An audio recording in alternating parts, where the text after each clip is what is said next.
Nah pada saat itu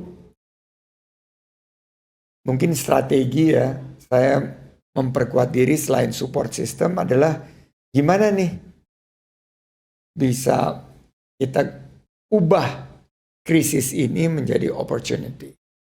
Dan ternyata krisis ini kan krisis keuangan. Sementara saya belajarnya keuangan.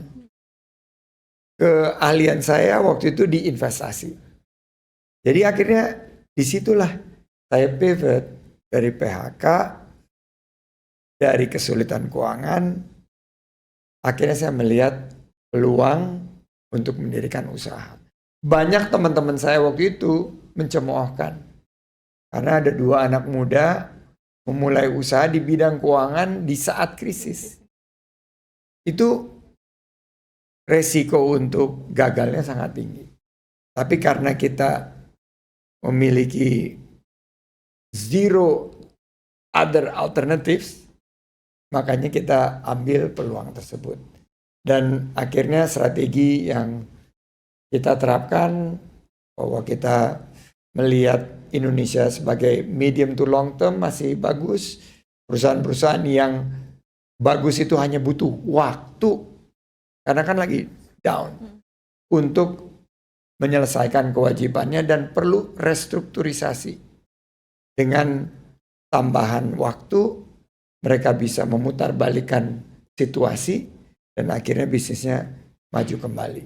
Dan akhirnya fokus saya waktu itu adalah fundamental Indonesia itu sangat kuat, prospektif, dan scalability dari bisnis itu sangat kalau kita bilang terbuka. Jadi value itu akhirnya yang membawa saya semakin percaya diri dan akhirnya mulailah breakthrough satu persatu. Mulai dari klien pertama yang berhasil merestrukturisasi, saya masih ingat invoice pertama yang saya kirim. Itu sampai sekarang saya laminating. Saya taruh di laci. Kalau saya lagi ingin nostalgia, ingin menyemangati diri, saya lihat itu invoice. Itu dikirimkan ke grup Jawa Pos. Waktu itu dari Surabaya. Dari tempatnya Pak Erwin. $10.000.